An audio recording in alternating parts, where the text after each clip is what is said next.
Hello students, ఈ వీడియోలో intermediate second year కి సంబంధించినటువంటి కెమిస్ట్రీ సబ్జెక్ట్ లో all 2 marks question and answers అయితే ఎక్స్ప్లెయిన్ చేయడం జరుగుతుంది.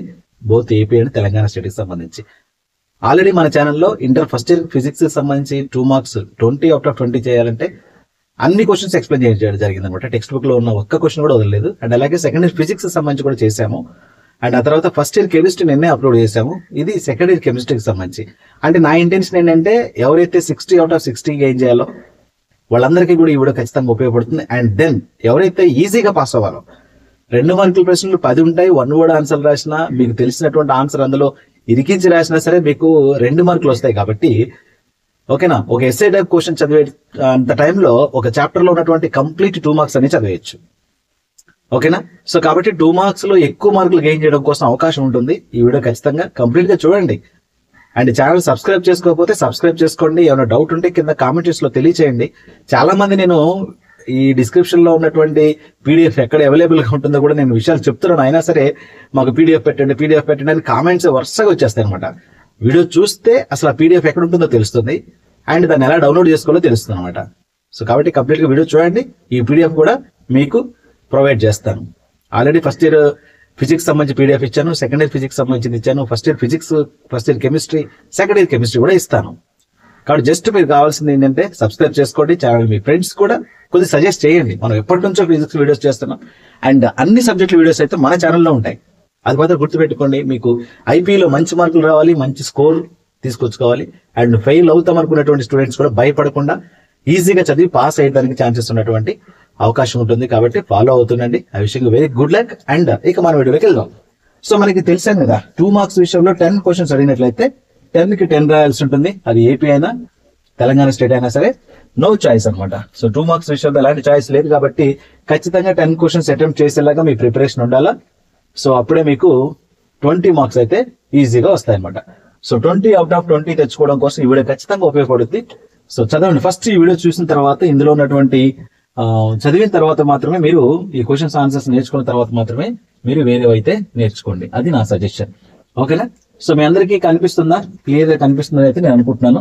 సో చాలా మంది మ్యాథ్స్ వీడియో చేసినప్పుడు సరే కనిపించట్లేదు అన్నారు. మళ్ళీ రెండోసారి అయితే వీడియో చేయడం జరిగింది. సో ఇదైతే మీకు కనిపిస్తుంది అయితే అనుకుంటున్నాను. సో ఒకవేళ మీకు కనిపించకపోతే మీ కొద్దిగా సెట్టింగ్స్ లో పైన మీ వీడియో ఆన్ చేసిన తర్వాత క్వాలిటీ పెంచుకోండి. సో మీకు క్లియర్ గా కనిపిస్తుంది. రైట్, సో ఇక్కడ చూస్తే ఫస్ట్ మనకి సొల్యూషన్ చాప్టర్స్ నుంచి సెకండ్ ఇయర్ కెమిస్ట్రీలో ఒక 2 మార్క్స్ అయితే వస్తుంది. అందులో డెఫినేషన్స్ ఎక్కువ ఉంటాయి అనమాట. సో డెఫినేషన్స్ మీద మీరు ఫోకస్ చేయాల్సినటువంటి అవసరం ఉంటుంది. So define the terms solution. Solution అంటే ఏంటి? The homogeneous mixture of 2 or more components is called solution. 1 word లో అయిపోతుంది ఆన్సర్. సో దీనికి పెద్ద కష్టపడాల్సిన అవసరం ఏముంటుంది? ఒకే లైన్ ని ఒక 3 సార్లు 4 సార్లు చదువుకున్నారు అనుకోండి, ఈజీగా వచ్చేస్తుంది. తర్వాత డిఫైన్ మొలారిటీ. మొలారిటీ కూడా very important. The number of moles of solute present in 1 liter solution is called molarity. Right, so formula రాస్తే కూడా molarity of solution is the number of moles of solute by volume of the solution. ఓకేనా, తర్వాత define molality. Molality అంటే the number of moles of solute present in 1 kg solvent is called molality. And molality of the solution formula number of moles of solute by weight of the solvent. ఇక్కడేమో volume of the solution వస్తుంది, ఇక్కడ weight of the solvent వస్తుంది. And define mole fraction. Mole fraction కి definition ఎక్కువ statements ఉంటాయి solutions నుంచి. And the ratio of number of moles of 1 component to the total number of moles of the all the components present in the solution is called fraction. Mole fraction అనమాట. ఓకేనా, mole fraction of A component is equal to ఇది. మీరు ఈ formula గుర్తు పెట్టుకొని sentence అయినా రాయొచ్చు, sentence చదివిన తర్వాత ఫార్ములా అయినా రాసుకోవచ్చు, మీ ఇష్టం. 2 రాయాల్సిన అవసరం లేదు. ఇది రాసిన 2 మార్కులు వస్తాయి, ఇది రాసిన 2 మార్కులు వస్తాయి. అది. And state Raoult's law. Raoult's లాకి సంబంధించి ఖచ్చితంగా అడిగేదానికి ఛాన్స్ ఉంది. The relative lowering of vapour pressure of a dilute solution having non violent solution is equal to the mole fraction of the solute. P dash minus P1 by P dash is equal to X2. Formula రాసిన you will get 1 mark. ఓకేనా, definition అయితే compulsory రాయాల్సి ఉంది. And లేదా ఇక్కడ మీకు ఈజీగా ఉన్నటువంటి ఇదైనా రాసుకోండి. The partial pressure each component of the solution is directly proportional to the it's mole fraction present in the solution. ఇది రాసుకుంటే ఇంకా ఈజీ. P1 proportional X1. ఇక్కడ P1 అంటే ఏంటో తెలుస్తుంది. P1 అంటే ఇది ఓకేనా. నెక్స్ట్ స్టేట్ హెన్రీస్ లా, ఇది కూడా very important.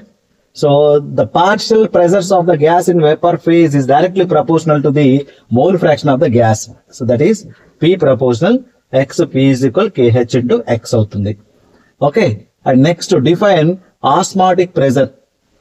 The excess pressure which is applied on the solution to prevent osmosis is called osmosis pressure. So whereas pi is equal CRT. And what are isotonic solutions? Give an example. Isotonic solutions అంటే ఏంటి? Okay, example ఇవ్వండి అంటున్నాడు. So two solutions having same osmotic pressure at given temperature are called isotonic. ఓకేనా. Isotonic అంటే two solutions కి same osmotic pressure ఉండాలి, దాన్ని isotones అంటారు. So normal saline solution and blood, ఈ రెండు కూడా ఎగ్జాంపుల్ అవుతాయి. What are ideal solutions? Give an examples. Ideal solution అంటే ఏంటి? ఒక ఎగ్జాంపుల్ ఇవ్వండి అంటున్నాడు. The solution which obey Raoult's law over the entire range of concentration are known as ideal solution. Example వచ్చేసి ఎన్హెక్సేన్ అంటే ఎన్హెప్టేన్, బెంజీన్ అండ్ మీకు toluene కూడా ఉంటుంది. Next what is relative lowering of vapour pressure? Lowering of vapour pressure, relative lowering of vapour pressure. ఇది కూడా same ఇందాక మనం ఏదైతే రౌల్ట్స్ లా రాసామో దానికి సంబంధించినటువంటి ఫార్ములా, రౌల్ట్స్ లాలో ఉన్నటువంటి ఫార్ములానే సో ఇక్కడ ఉంటుంది, చూసుకొని చదువుకోండి. What is ebullioscopic constant? K B, K suffix B అనమాట, కేబి అంటాం దాన్ని. అండ్ అలాగే క్రయోస్కోపిక్ కాన్స్టెంట్ KF. ఈ రెండింటిలోంచి ఒకటి వచ్చేదానికి ఛాన్స్ ఉంది, చదువుకోండి జాగ్రత్తగా. రైట్. అండ్ చాప్టర్ 3 మనకి టెక్స్ట్ బుక్ లో ఉన్నది, ఇక్కడ వచ్చేసి ఎలక్ట్రోకెమిస్ట్రీ అంటే chemical kinetics. So chapter 3A electrochemistry అంటాం దీన్ని. 1 క్వశ్చన్ వస్తుంది ఇక్కడ. సో ఇవి కూడా మీకు సెకండ్ ఇయర్ కెమిస్ట్రీకి వచ్చేసి 2 మార్క్స్ ఈజీగా ఉంటాయి. ఫస్ట్ ఇయర్ కెమిస్ట్రీలో అఫ్ కోర్స్ 2 మార్క్స్ కొన్ని న్యూమరికల్స్ ఉంటాయి, లైక్ స్టాయికోమెట్రీ కావచ్చు, ఇంకా మనకి తర్వాత ఇటు ఆర్గానిక్ కెమిస్ట్రీలో వచ్చేటువంటి కొన్ని క్వశ్చన్స్ కావచ్చు. ఈ క్వశ్చన్స్ ఎక్కువ ఉంటాయి అన్నమాట. బట్ ఇక్కడ ఎక్కువ థియరీ క్వశ్చన్స్ ఉండేదానికి ఛాన్స్ ఉంది, చదవడానికి అవకాశం ఉంటుంది. What is galvanic cell or voltaic cell? Give one example. Galvanic cell అంటే ఏంటి, వోల్టాయిక్ సెల్ లేదా వోల్టాయిక్ సెల్ అంటే ఏంటి, ఒక ఎగ్జాంపుల్ ఏమంటున్నాడు. The electrochemical cells which converts chemical energy into electrical energy. Chemical ఎనర్జీని ఎలక్ట్రికల్ ఎనర్జీకి కన్వర్ట్ చేసేటువంటి ఎలక్ట్రోకెమికల్ సెల్స్ ని ఏమని పిలుస్తారంటే వోల్టాయిక్ సెల్ లేదా గాల్వానిక్ సెల్ అంటారు. దాన్ని డానియల్ సెల్ ఎగ్జాంపుల్ అవుతుంది, వోల్టాయిక్ సెల్ అనేది ఎగ్జాంపుల్ అవుతుంది. Next state Faraday's first law of electrolysis. The amount of substance deposited or liberated at an electrode during electrolysis is directly proportional to the quantity of current. ఓకేనా. Electricity అంటాం అక్కడ, current passing through the electrolyte. ఈ statement అయినా ఈ statement మీ ఇష్టం, ఏ statement మీరు by head చేయగలిగితే ఆ స్టేట్మెంట్ గుర్తుపెట్టుకోండి. పారడేస్ లా ఫస్ట్ లా పారడేస్ లా వస్తుంది, ఈ క్వశ్చన్ గుర్తుపెట్టుకున్నా okay. State Faraday's second law కూడా, సెకండ్ లా ఆఫ్ ఎలక్ట్రాలిసిస్, రెండు కూడా ఇంపార్టెంట్. ఓకేనా. The amount of different substances liberated. Liberated అంటే ఏంటి, విడుదల చేయడం. And when the same quantity of current is passing through the different electrolytic solution are proportional to their chemical equivalent weights. M1 is to M2 is to M3 is equal, E1 is to E2 is to E3. ఈ question కూడా రాసుకోండి. What is metallic corrosion? Give one example. So the process of gradual destruction of metal by environment is called metallic corrosion. The example it is rusting of air. Rusting of air. Next chapter 3B అంటే ఇక్కడ నేను చెప్పేది అంటే previous year లో multiple times అడిగినటువంటి ప్రశ్నలు, repeated గా అడిగినటువంటి క్వశ్చన్లు ఖచ్చితంగా మీరు చదివితే కలిసేదానికి అవకాశం ఉంటుంది. 90% ఆఫ్ క్వశ్చన్స్ అయితే కలుస్తాయి. ఓకేనా. సో ఇవి చదివిన తర్వాతనే మిగతావి అయితే మీరు మిగిలిపోయిన క్వశ్చన్స్ అయితే చదువుకోండి. ముందు ఇవి నాకు నేర్చేసుకున్నారనుకోండి, ఇంపార్టెంట్ క్వశ్చన్స్ అన్ని నేర్చుకున్నట్లు అవుతుంది. అండ్ ఇంకా ఎక్స్ట్రా మీ దగ్గర ఉన్నటువంటి డిఫరెంట్ మెటీరియల్స్ లో ఏమన్నా 1-2 క్వశ్చన్స్ మిస్ అయితే అవి కూడా చూసుకున్నారనుకోండి, you will be get good marks. Define molecularity of a reaction. The number of molecules or atoms or ions which participates in elementary steps or rate determining step of reaction is called molecularity. So ఇది statement చదువుకోవాల్సిందే. And next what is pseudo first order reaction? Give one example. Pseudo first order reaction కి example ఇది by heart చేయండి. And give 2 examples for zero order reactions. Zero order reactions కి కూడా examples 2. Give 2 examples for gases first order reactions. గుర్తుపెట్టుకోవాలి, first order reaction, zero order reaction and pseudo order reaction, ఇలా మూడింటికి సంబంధించి గుర్తుపెట్టుకుంటే ఒకటి వస్తుంది question. And define the speed of rate of reaction. So speed of rate of reaction కూడా define చేయాలా, ఇది కూడా ఈ క్వశ్చన్ రాయాల్సిన అవసరం ఉంటుంది. And what is half life of a reaction? Illustrative answer with an example. Half life మనకి half life time ఉంటుంది కదా, సేమ్ అలానే the time which the concentration of a reactant is reduced to 1/2 of its initial concentration. ఒక initial concentration నుంచి half of the concentration వెళ్ళడానికి కోసం ఎంతైతే time పడుతుందో that is the half life of the reaction అనమాట. So 0.693/k మనకి half life time ఉంటుంది ఇక్కడ. T of is equal 0.693/k ఉంటుంది. And the reaction has half life of 10 minutes. Very important calculation. Okay na, calculate the rate constant for the first order. So k value కనుక్కుంటే సరిపోతుంది. ఓకేనా, ఈ 0.693 అనేది very important ఇక్కడ గుర్తుపెట్టుకోవాల్సింది. తర్వాత chapter 5 నుంచి జనరల్ ప్రిన్సిపల్స్ ఆఫ్ మెటలర్జీకి సంబంధించి ఒక క్వశ్చన్ వస్తుంది. సో అందులో what is matte, give its composition. The molten mixture of corpus sulfide and the small quantity of ferrous sulfide is called MET. Composition వచ్చేసి Cu2s plus little FeS. ఓకేనా. And what is blister copper? Why is it to called? So blister copper అంటే ఏంటి, దాన్ని ఎందుకు ఆ విధంగా పిలుస్తారు అంటున్నాడు. The impure copper metal obtained by besemerization of copper mate is called blister copper. During the solidification process, the dissolved SO2 escapes, leaving blister on the surface of copper metal. So it is commonly called blister copper. 98% pure గా ఉంటుంది అనమాట. అది ఇక్కడ రాసి సరిపోతుంది. What is flux? Okay, give an example. మనకి flux ఉంటుంది. What is flux? Electric flux ఉంటుంది, మ్యాగ్నెటిక్ ఫ్లక్స్ ఉంటుంది ఫిజిక్స్ లో. ఇది వాట్ ఈస్ ఫ్లక్స్ అంటున్నాడు. The external substance added to the ore for the removal of gangue is called flux. It lowers the melting point. Like acidic flux ఉంటుంది, SiO2 and P4O10 ఉంటుంది. Basic flux వచ్చేసేమో ఇది acidic flux కి example, basic flux కి example. What is a polling అంటే ఏంటి? The process of reduction of metal oxide to metal by using green wood logs carbon powder is called termed as poling. Explain the terms gangue and slag. Right, gangue అంటే ఏంటి, slag అంటే ఏంటి, ఇవి కూడా explain చేయండి అన్నాడు. ఒక్కొక్క statement ఇస్తే సరిపోతుంది. State the role of silica in the metallurgy of a copper. So silica యొక్క రోల్ ఏంటి అంటున్నాడు, అది చూసుకోండి. What is the role of cryolite in the metallurgy of aluminium? ఓకేనా, cryolite of the metallurgy of the aluminium అంటే it makes the aluminium a good conductor of electricity.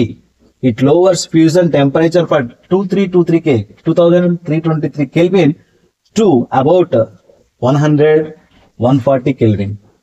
Give the composition of the following alloys. అక్కడ brass ఉంది, bronze ఉంది and German silver ఉంది. దాని composition ఏంటో అడుగుతున్నాడు. Very important. Brass కి సంబంధించి కాపర్ ఉంటుంది, జింక్ ఉంటుంది 60-40 రేషియోలో.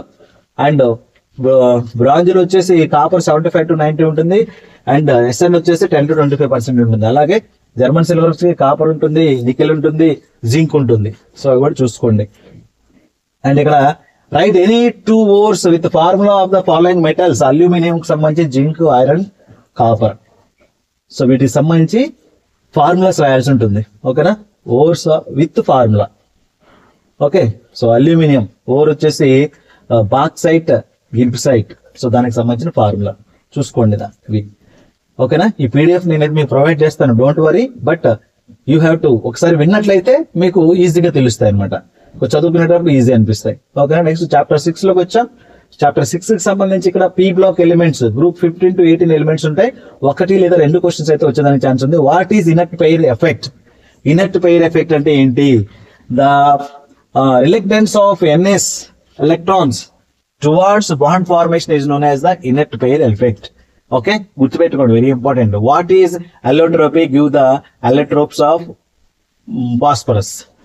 అండ్ అదొక ఇంపార్టెంట్. తర్వాత NH3 forms hydrogen bonds but PH3 does not. Why? NH3 hydrogen bonds create చేస్తుంది బట్ PH3 చేయదు. ఎందుకంటే PH3 electron negative of phosphorus is nearly equal to the hydrogen. Therefore PH3 does not form hydrogen bonds. అది గుర్తుపెట్టుకోండి. Reason, the mixture of Ca3P2 and CaC2 is used making Holmes signal explain. Holmes signal explain అంటున్నాడు. And containers containing A mixture of Ca3P2 దానికి సంబంధించిన statement చూసుకోండి. ఏంటంటే ఇక్కడ it catches fire and ignites acetylene which burns with luminous flame and then serves as a Holmes signal. ఓకేనా, so అది important. What happens when white phosphorus is heated with concentrate NaOH solution? Okay, concentrate NaOH solution in an inert atmosphere of CO2. అది కూడా చూసుకోండి reason. And nitrogen exist as diatomic molecule and phosphorus as P4. Why? ఓకేనా, nitrogen N2 లాగా ఉంటుంది, phosphorus మాత్రం P4 లాగా ఉంటుంది. ఎందుకు అంటున్నాడు? Due to small atomic size nitrogen form 1 sigma bond and 2 pi bonds. Okay, but ఇక్కడికి వచ్చేసరికి ఏమవుతుందంటే the large atomic size of phosphorus unable to form pi bonds and another P atom and so it is tetra atom atomic in which each atoms linked with the 3 phosphorus atoms by 3 sigma bonds. అది variation అన్నమాట. And nitrogen molecule is highly stable. Why? Nitrogen ఎందుకు highly stable గా ఉంటుంది? ఎందుకు అంటే this is due to the presence of triple bond between the nitrogen atoms. ఓకేనా, N3 triple bonds లో ఉంటుంది అనమాట. And ammonia is a good complexing agent. Explain with an example. Good complexing agent ఎందుకంటాము అమోనియాని? Due to the presence of lone pair of electrons and a nitrogen NH3 and acts as a complexing agent of result. ఓకేనా, so అది reason చూసుకుంటే సరిపోతుంది. Give an example of a acidic oxide and phosphorus, neutral oxide nitrogen. చూడండి, phosphorus pentoxide P2O5 or P4O10 is acidic oxide of phosphorus. Examples అడుగుతున్నాడు కాబట్టి అది రాస్తారనమాట. Next వచ్చేసి write the oxidation states of phosphorus in solid PCl5. Solid PCl5 లో oxidation states, phosphorus యొక్క oxidation states రాయమంటున్నాడు. And PCl4+ ఉంటుంది, P ఆక్సిడేషన్ స్టేట్ +5 ఉంటుంది, PCl6 ఉంటుంది, P ఆక్సిడేషన్ స్టేట్ +5 ఉంటుంది. Oxidation state of phosphorus in solid PCl5 is +5. గుర్తుపెట్టుకోండి, +5 అని గుర్తుపెట్టుకోండి.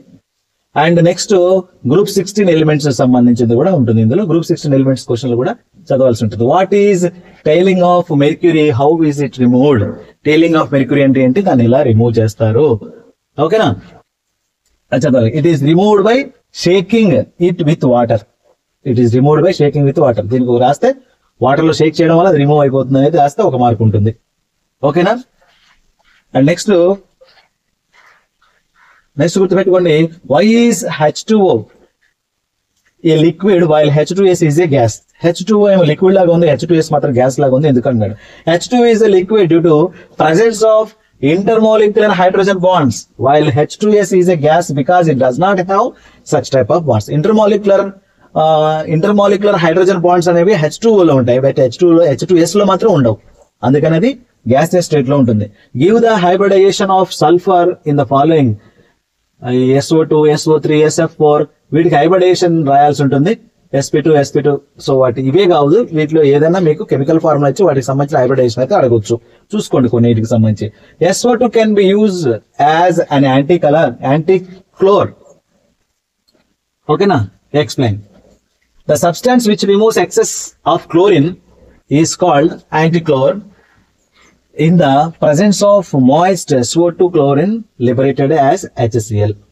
Next, H2O is neutral while H2S is acidic. Explain. Okay na? H2O మాత్రం neutral గా ఉంటుంది, H2S ఏమో acidic గా ఉంటుంది. ఎందుకు అంటున్నాడు?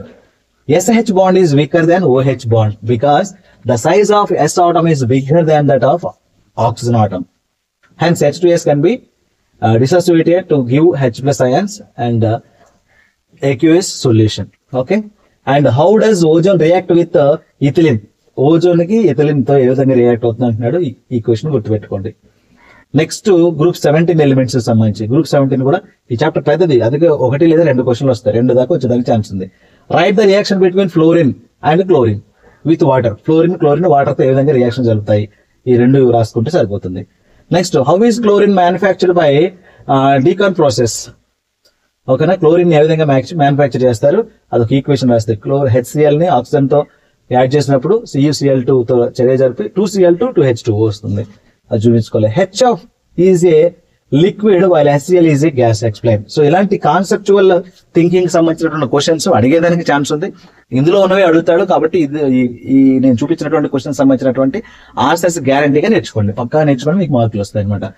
What happens when Cl2 reacts with dry slaked lime. So Cl2 అనేది డ్రై స్లేక్ లైమ్ తో ఏ విధంగా రియాక్షన్ ఇస్తుంది? ఏ విధంగా రియాక్షన్ Cl2 ప్లస్ CaOH తో ఇక్కడ మనం చూస్తే CaOCl2 calcium oxychloride and H2O వస్తుంది. తర్వాత chlorine acts as a bleaching agent only in the process in the presence of moisture. Explain. Chlorine ని బ్లీచింగ్ ఏజెంట్స్ గా వాడతారు ఎందుకు అంటున్నాడు, డ్యూ టు ఆక్సిడేషన్ అనమాట. And electron gain enthalpy of fluorine is less than that of chlorine. Explain. ఇది కూడా reason conceptual కాబట్టి ఒకసారి చూసుకోండి. Explain the structure of ClF3. Very very important. ClF3 ఇది ఓకేనా, చాలా ఇంపార్టెంట్, ఇది చూసుకోండి. తర్వాత గ్రూప్ 18 ఎలిమెంట్స్ కి సంబంధించి list out the uses of neon. Neon యొక్క యూజెస్ లైట్ వెయిట్ ఉంటుంది అనమాట, నియాన్ బల్బ్స్ ఉంటాయి. Okay, right any 2 uses of organ. Okay, ఇవన్నీ కూడా ఇనర్ట్ గ్యాసెస్ సంబంధించినవి. అండ్ గ్రూప్ 18 అంటేనే అది కాబట్టి.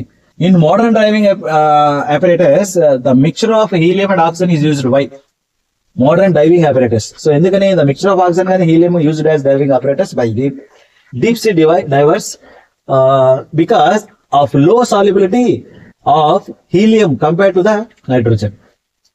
Okay na, in a blood. So noble gases are inert. Explain. Noble gases are kuda inert endukani explain cheyamantunnadu. Noble gases are inert because they have completely filled NH2 NP6 laga untai. So completely filled ayi untai kabatti avi eppudu kuda avi inert gaane untai. Electronic configuration in their valence shell lo. And how is XeO3 prepared? XeO3 ఏ విధంగా prepare చేస్తాం? Hydrolysis of XeF4 and XeF6 given XeO3. So దీనికి సంబంధించి equation రాసుకోండి. Explain the structure of XeO3.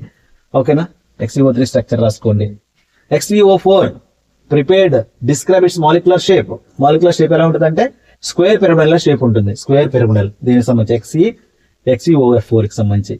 And which noble gas is radioactive, how it is formed, how is it formed?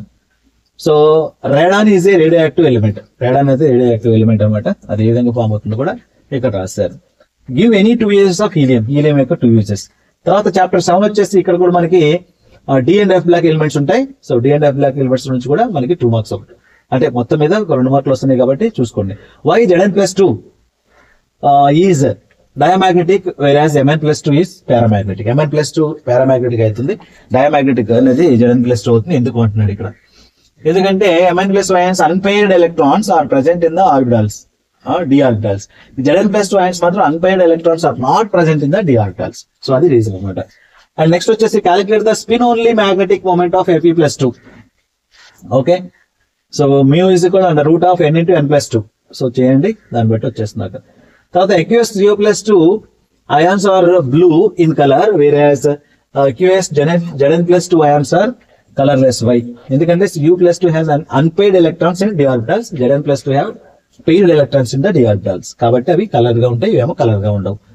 And CuS4 5H2O is blue in color, whereas anhydrous CuS4 is colorless. Why? ఇది కూడా same రీజనే, చూసుకోండి. Exhibit the colours ఎందుకు అవుతాయి అన్నది. What is an alloy? Given example. alloy అంటే ఏంటి, వాటి examples ఏంటి? What is ligand? ligand అంటే ఏంటి? ఓకేనా. What is chelating ligand and give example. What is ambidentate? Ambidentate. What is ambidentate ligand? Give example. Okay, now what is which metal?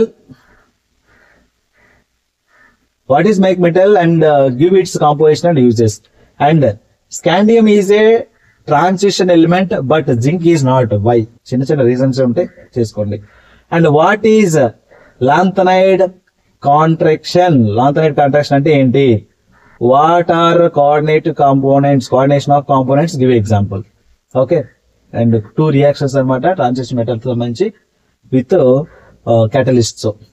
Okay, and ఇక్కడ వచ్చే separate polymers నుంచి 2 questions రావచ్చు, లేదా మీకు ఏమి రాకపోవచ్చు. పాలిమర్స్ నుంచి 4 మార్క్స్ క్వశ్చన్ వస్తే ఇక్కడ 2 మార్క్స్ క్వశ్చన్స్ అయితే రాకుండా ఉంటుంది అనమాట. మనకి నెక్స్ట్ పాలిమర్స్ నుంచి పాలిమర్స్ లో 2 మార్కుల క్వశ్చన్ 2 రావచ్చు, లేదా ఒక 4 మార్కులు షార్ట్ ఆన్సర్ క్వశ్చన్ వచ్చాయనుకోండి, ఇక్కడ మాత్రం 2 మార్క్స్ రాకపోవచ్చు. కాబట్టి చదువుకొని ఉండడం బెటర్ అనమాట. పాలిమర్స్ కూడా ఈజీగానే ఉంటుంది. ఒకసారి చూసుకోండి. What is PHBV? How is it useful to man? PHBV అంటే ఏంటి, అది మనుషులకు ఏ విధంగా ఉపయోగపడుతుందని. What is vulcanization of rubber? Vulcanization of rubber అంటే ఏంటి? అండ్ నెక్స్ట్ వచ్చేసి what is Ziegler Natta catalyst? దానికి సంబంధించి కూడా మీరు చదువుకోండి. What are polymers? Give example. Polymers అంటే ఏంటి, వాటికి ఎగ్జాంపుల్స్ ఇవ్వండి. What is addition polymer, give example. Addition polymer అంటే ఏంటి, ఎగ్జాంపుల్ ఏంటి. What is condensation polymer, give example. So polymers సంబంధించి క్వశ్చన్స్ ఉంటాయి. అండ్ హోమోపాలిమర్స్ అంటే ఏంటి, గివ్ ఎగ్జాంపుల్. ఓకేనా. అండ్ కోపాలిమర్స్ అంటే ఏంటి, గివ్ ఎగ్జాంపుల్. అండ్ పోలరైజేషన్ అంటే ఏంటి, give an example. So definition ఇవ్వాలా, ఎగ్జాంపుల్ ఇవ్వాలా, అన్నిటి కూడా. What are the repeating monomeric units of nylon 6 and nylon 6,6. ఓకేనా. సో ఇది చూసుకోవాలి. What is the difference between buna N and buna S. So దీనికి సంబంధించి కూడా చూసుకోండి. What is poly dispersity index, PDI అంటాము. సో అది కూడా అంటే ఏంటో చూడండి. And what is biodegradable polymer, give 2 examples. Biodegradable polymers అంటే ఏంటి, 2 ఎగ్జాంపుల్స్ అన్నాడు. తర్వాత థెర్మోప్లాస్టిక్ పాలిమర్స్ అంటే ఏంటి, గివ్ ఎగ్జాంపుల్స్. తర్వాత థెర్మోస్టాటిక్ పాలిమర్స్ అంటే ఏంటి, గివ్. చాలా ఈజీగా ఉన్నట్టు చాప్టర్ చూసుకోండి. ఓకే. నెక్స్ట్ చాప్టర్ 10 వచ్చింది మనకి. చాప్టర్ 10 అనేది ఇక్కడ కెమిస్ట్రీ ఇన్ ఎవ్రీడే లైఫ్. చాలా ఈజీ చాప్టర్. ఇది కూడా 2 క్వశ్చన్స్ రావచ్చు, లేదా మీకు 4 మార్క్స్ లో క్వశ్చన్ వచ్చింది అనుకోండి, ఇక్కడైతే రాకపోవచ్చు, గుర్తుపెట్టుకోండి. వాట్ ఆర్ డ్రగ్స్, డ్రగ్స్ అంటే ఏంటి. Okay. Next what are antacids, give examples. And what are antihistamines and give examples. And what are tranquilizers and give examples. What are analgesics, how are they classified. Okay, అది కూడా. And what are narcotic analgesics and give example. And next what are non narcotic analgesics, give example. So చాలా అన్ని కూడా మనకి drugs everyday life కి సంబంధించిన chemistry కాబట్టి so easy questions ఉంటాయి. మీరు ఒకసారి చదివితే గుర్తుండేలా కూడా ఉంటాయి అనమాట. ఓకేనా. అండ్ యాంటీసెప్టిక్స్ అంటే ఏంటి, గివ్ ఎగ్జాంపుల్స్. అండ్ తర్వాత డిస్ఇన్ఫెక్టెంట్స్ అంటే ఏంటి, ఎగ్జాంపుల్స్ ఇవ్వండి. తర్వాత టింక్చర్ ఆఫ్ అయోడిన్ అంటే ఏంటి, గివ్ ఎగ్జాంపుల్ ఇవ్వండి. వాటి యూజెస్ ఏంటి, ఇవన్నీ కూడా చూసుకోండి. ఓకేనా. సో ఇది సంబంధించినటువంటి మనకి కెమిస్ట్రీ ఇన్ ఎవ్రీడే లైఫ్ సంబంధించి. What are the food preservatives, give examples. And difference between the soap and synthetic detergent అంటే వాటి మధ్య డిఫరెన్సెస్. నెక్స్ట్ ఆర్గానిక్ కెమిస్ట్రీ నుంచి ఒక క్వశ్చన్ వస్తుంది, ఖచ్చితంగా మీరు చదివి రాయాల్సి ఉంటుంది అనమాట, నేర్చుకోండి. ఓకే. ఇందులో కూడా మీకు కొన్ని రియాక్షన్స్ ఉంటాయి, అది కూడా చూసుకోండి. న్యూక్లియోఫిలిక్ ఎగ్జాంపుల్స్ ఉన్నాయి. అండ్ రెసిమిక్ మిక్చర్ ఉండింది. ఓకే. ఈ క్వశ్చన్స్ ఇక్కడ నేను చూపించే క్వశ్చన్స్ అన్నిటికీ బెంజిన్ కి సంబంధించినటువంటి structures. Organic components containing CH and O. And write the reaction showing alpha halogenation carboxylic acid and give its name. So ఇది కూడా చూసుకోండి. ఓకేనా. ఆర్గానిక్ కాంపౌండ్స్ లో కంటైనింగ్ నైట్రోజన్ కి సంబంధించి ఈ క్వశ్చన్స్ అన్ని కూడా రియాక్షన్స్, ఎనిలిన్, పీబోరమెనిలిన్, ఇవన్నీ కూడా చూసుకొని ప్రిపేర్ అవ్వండి. ఖచ్చితంగా మీకు ఎక్కువ మార్కులు. సో 20 క్వశ్చన్స్ అటెంప్ట్ చేసేదానికి స్కోప్ ఉన్నటువంటి క్వశ్చన్స్ ఇప్పుడన్నీ కూడా నేను చెప్పింది, కాబట్టి చాలా జాగ్రత్తగా చూసుకొని ప్రిపేర్ అవ్వండి. ఈ వీడియో ఖచ్చితంగా లైక్ చేయండి. నేను దీన్ని ఏం చేస్తా అంటే ఈ PDF మొత్తం తీసుకెళ్లి మన మొబైల్ యాప్ ఉంది కదా, ప్రసాద్ సార్ ఫిజిక్స్ క్లాసెస్ అని మొబైల్ యాప్ ఉంటుంది. వీడియో కింద డిస్క్రిప్షన్ లింక్ ఉంటుంది మొబైల్ యాప్ ది. దాన్ని మీరు క్లిక్ చేయండి. 30 MB ఉంటుంది మీకు. అది ప్లే స్టోర్ నుంచి డౌన్లోడ్ అవుతుంది, మీ మొబైల్ గ్యాలరీలోకి వచ్చేస్తుంది. ఆ యాప్ మీద క్లిక్ చేసి ఓపెన్ చేసిన తర్వాత అక్కడ మీకు ఆ పైన 3 డాట్స్ ఉంటాయి. 3 డాట్స్ మీకు క్లిక్ చేస్తే ఫ్రీ మెటీరియల్ కనపడుతుంది. ఆ ఫ్రీ మెటీరియల్ లో దీన్ని అప్లోడ్ చేస్తాను, అక్కడ మీరు డౌన్లోడ్ చేసుకోండి. ఆల్రెడీ ఫస్ట్ ఇయర్ కి సంబంధించిన PDF ఉంటుంది, సెకండ్ ఇయర్ సంబంధించిన ఈ PDF ఉంటుంది, అండ్ బోర్డు మోడల్ పేపర్స్ కూడా ఉంటాయి. అందులో మీకు కావాల్సినవన్నీ కూడా డౌన్లోడ్ చేసుకొని చదువుకోవచ్చు అనమాట. వీడియో సెలెక్షన్ ఫ్రెండ్స్ కి షేర్ చేయండి. సబ్స్క్రైబ్ చేసుకోకుండా చూసేవాళ్ళు మాత్రం దయచేసి సబ్స్క్రైబ్ చేసుకోండి. మీకు ఏదైనా వీడియో సంబంధించి డౌట్స్ ఉన్నా, ఇంకేదైనా కావాలన్నా కానీ కామెంట్ తెలియజేస్తే నేను దానికి సంబంధించి అయితే రిప్లైస్ ఇస్తాను. రైట్. Thank you.